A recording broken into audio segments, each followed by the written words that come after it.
Hey everybody, welcome back. My name is Elise and this is 10 to Life. Today we have brand new updates in the case of Aiden Fucci and Tristyn Bailey.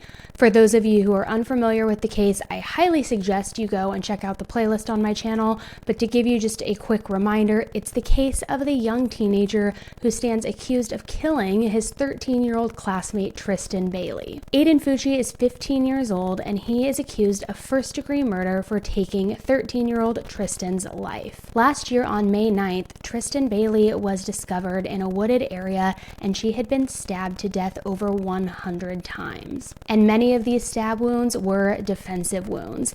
And this case was extremely polarizing because, and it still is to be quite honest, because not only was Aiden's behavior extremely weird, but leading up to the brutal slaying of Tristyn, Aiden had confided in friends that he planned to take the life of somebody and that he was giving himself a 30-day deadline.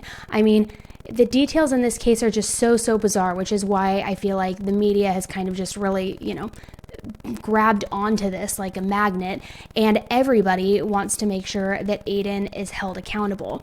And as if all of the details that roll into that particular piece of the case itself aren't strange enough, his mother has also been charged because she has been charged with washing the blood off of Aiden's pants while he was at the police station answering questions. I mean, guys, there are weird Snapchat videos, there are weird interviews, weird court appearances.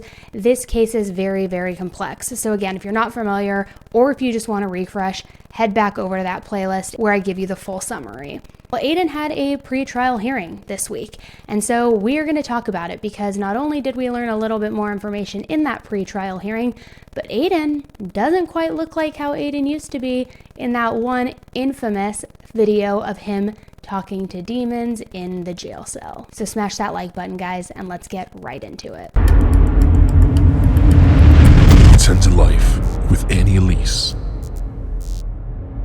starts right now. All right, guys, as I mentioned, my name is Elise, and this is 10 to Life. Now, I have been covering this case for almost a year now. I can't believe it's already going to be a year coming up in May, but this case is extremely brutal. Aiden is 15 years old and was 14 at the time, and he is accused of taking the life of his 13-year-old classmate, Tristyn Bailey, luring her into a wooded area in the middle of the night and then stabbing her over 114 times.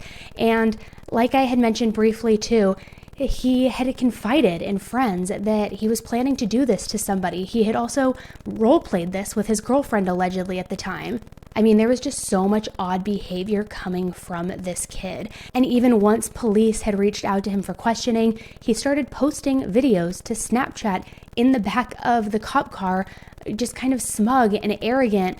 And then we saw him before one of his hearings in the fall, and he was, on the phone pretending, in my opinion, to be hearing voices as though he were going crazy. I mean, it's just too bizarre. So today he was in court, and he was in court for his pretrial hearing. Now I'm going to play that hearing here for you, and we're going to watch it together, but I just want you to notice how much different he's acting this go around than what we saw back in September. And what I think is also just so powerful in this is not only obviously has his behavior completely shifted gears, but a lot of Tristyn's friends and family were in the courtroom watching, and they were all wearing Tristyn's favorite color, aqua, just to show support and show that they were united together. And I just think that that is so powerful. And in addition to Aiden's pretrial hearing today, Crystal Smith, his mother, was also set to have her hearing. And we of course know that she has been charged with tampering with evidence, and she is accused of washing the blood off of his jeans, which we also saw in that home video footage, and that's also on one of the videos here on this channel. So let's take a look at that hearing together. All right. Now, I'm not one to ever weight shame, but Aiden looks a lot different here. He has obviously gained some weight. He has shorter hair. Doesn't seem like the, thin, frail, flippy, long-haired kid that seemed to have no cares in the world just 8 months ago.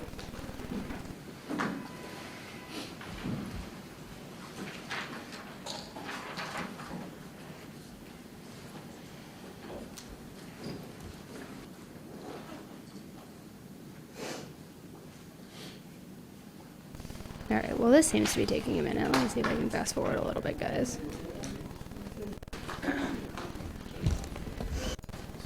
Here we go. There we can see all of Tristyn's family and friends wearing aqua. Gosh, look at that side of the courtroom just full. And his side, not.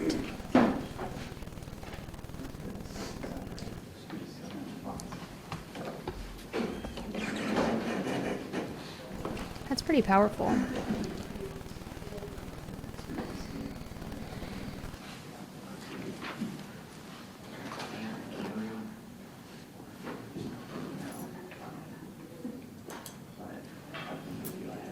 Is that a cross tattoo on his finger? I've never noticed that.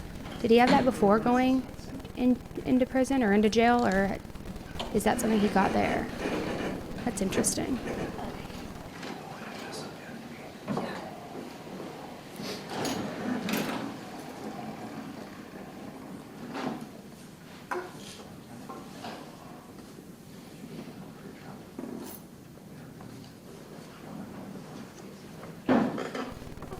Come on, guys. Secrets don't make friends.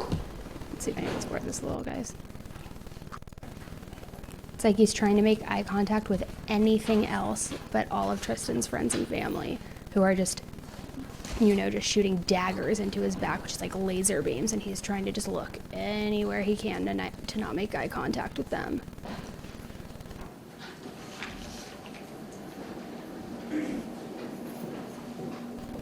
I love this cameraman, whoever he is.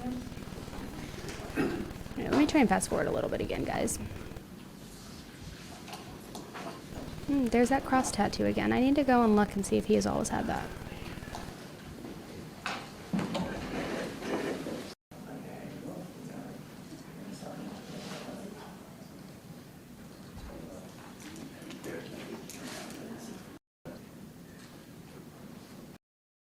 Presiding. Good morning, everyone. Please be seated. Thank you. All right, guys, here we go. Sorry. Thanks for hanging in.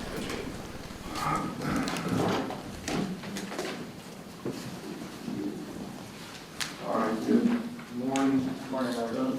Those of you ready on the State of Florida versus Aiden Fucci? Yes, Your Honor. Welcome forward, Mr. Fucci, your attorney. Yes, sir. We're prepared to go forward. All right. We're here for pre-trial. I believe I indicated the last time we were together that I'd like to find a trial date. Tell me where we are on the discovery thus far and what's been going on with the case. Discovery is ongoing, Judge. We've received a to-date discovery. Everything that's been filed by the state that they've turned over has been turned over.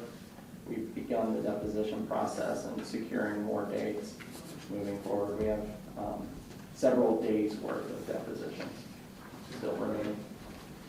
Anything from the state at this time? No, he's correct. He's done some depositions. They've secured more dates and are doing their discovery. All right. Go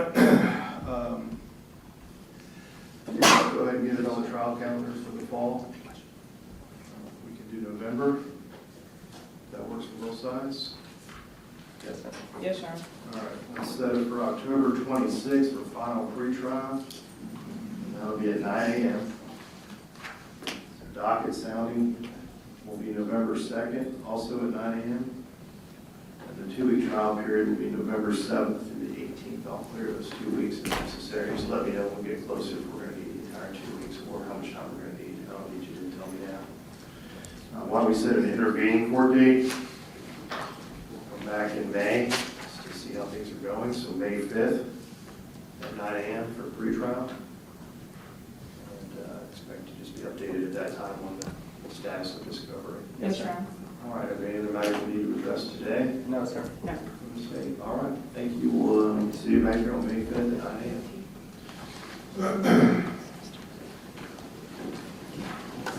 Sir, do you want to call Mr. Smith? Mr. Sturgis, you're on this case. I am, Your Honor, for the record, Matthew Fitzgerald on behalf of Ms. Smith. Okay. Now they're moving on to his mom. As the court's aware, this is a companion case to that of Mr. Fucci, and rather than having the parties engage in duplicative discovery of the same witnesses where the subject matter is substantially overlapping, The state and defense, both defense counsel have tried to cooperate in the taking of discovery so that we're not engaging in those duplicative efforts. As I understand from conversations with counsel for the state and Mr. Fucci, the depositions of the witnesses that do overlap are anticipated to be taken until perhaps maybe sometime this summer. So with that being said, we're requesting a continuance of the case in a pretrial so that everyone's not running around in circles. Ms. Dunn, is this a case that the state would intend to try together, or would it be a separate trial for Mr. Fucci's case? If this is tried, it would be separate, Your Honor. All right, so and this would be after Mr. Fucci's case. Do you want to set this case now, or do you want to just wait, come back, and set it for May 5th and see how things are progressing? Yes, let's set it for May 5th, Judge. All right. Separate Let's come back May trials. 5th. We'll keep it on at 9 a.m. as well, so that we have the cases together. And then at that time, we'll see where we are on this case as well. We're going to set it. Yes, All sir. right. Anything else we need to address on this case? Not on this matter. Thank you, Mr. Gutierrez. Thank you, Ms. Dunn. Thank you. Okay. I need to get Clay County Clerk on this decision.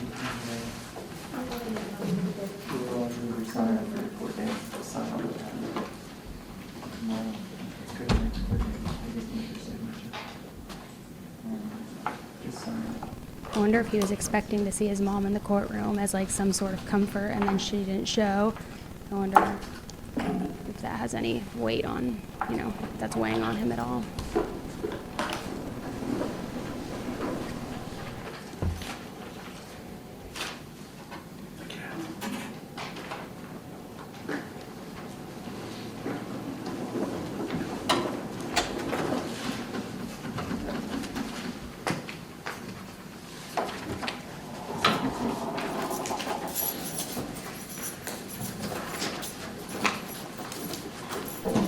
There he goes.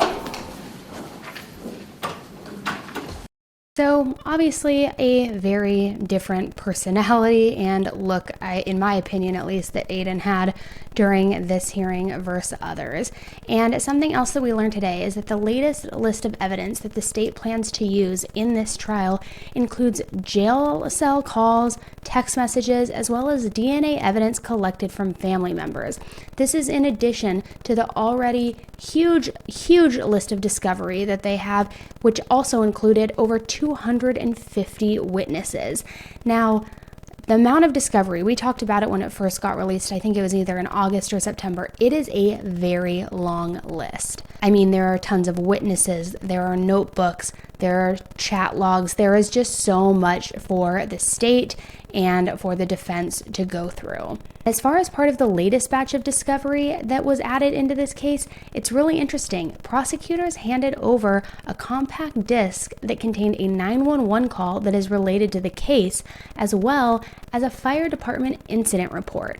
Now, they haven't said what the context of those two things are, but I wonder what we'll learn about that. I wonder how it does tie into the case, and I can't imagine that they need more evidence to really, cement this conviction, because it seems as though they already have so much. They have, testimony from people who say that this was premeditated, all sorts of information. So it's really going to be interesting to learn once we go to trial what all of that discovery truly yielded, and what his mental state was leading up to this, because we know the act itself was allegedly premeditated, but was his target, was Tristyn? Will calls and texts show that he was intentionally luring her out, that was his plan all along? It's the whole case, again, is just very, very interesting to me. So both Aiden and Crystal are due back in court on May 5th for their next pretrial hearings. And as far as Aiden goes, he'll have that hearing, and then he has another one, the final one, on October 26th. And then the judge has gone ahead and set aside 2 weeks in November to block off for the trial. And that will be from November 7th to the 18th. And you can bet your ass we are going to be right here streaming that the entire time. It's just really interesting the way he looked today, the way he acted. I wonder if reality is setting in. I wonder what's going through his mind in these moments. And it's just the whole thing, again, I know I keep saying it, but it blows my mind that a kid, especially a kid that young, could be capable of this much evil. So We'll see what happens with Crystal too. I think it's interesting that they're going to have 2 separate trials. Her trial is going to go after Aiden's, as you heard in that. And so that to me, I think is already kind of indicative of her guilt, because I can't imagine that he's not going to be found guilty. And then for her to follow that, I mean, obviously I think the book's going to be thrown at her, but I guess we'll see. Anyways, let's see what happens, guys. Let's watch together. I'm going to keep you updated. Hopefully we start getting more discovery information leaked and affidavits, and I'll share that with you as we get that. So if you haven't subscribed, make sure you do. And again, if you want to catch up on this case or refresh, go to my playlist. We did quite a few videos where we not only outlined what exactly happened that night, all the way down to the path in which they walked, what happened at the pond, the aerial footage, but we go through the Snapchat videos, the hidden camera, or not hidden camera, but the in-home camera that caught the mother allegedly washing the blood off the jeans. We go through it all. So catch up, watch for the first time, do your thing. All right, guys, until the next case, stay safe. Bye.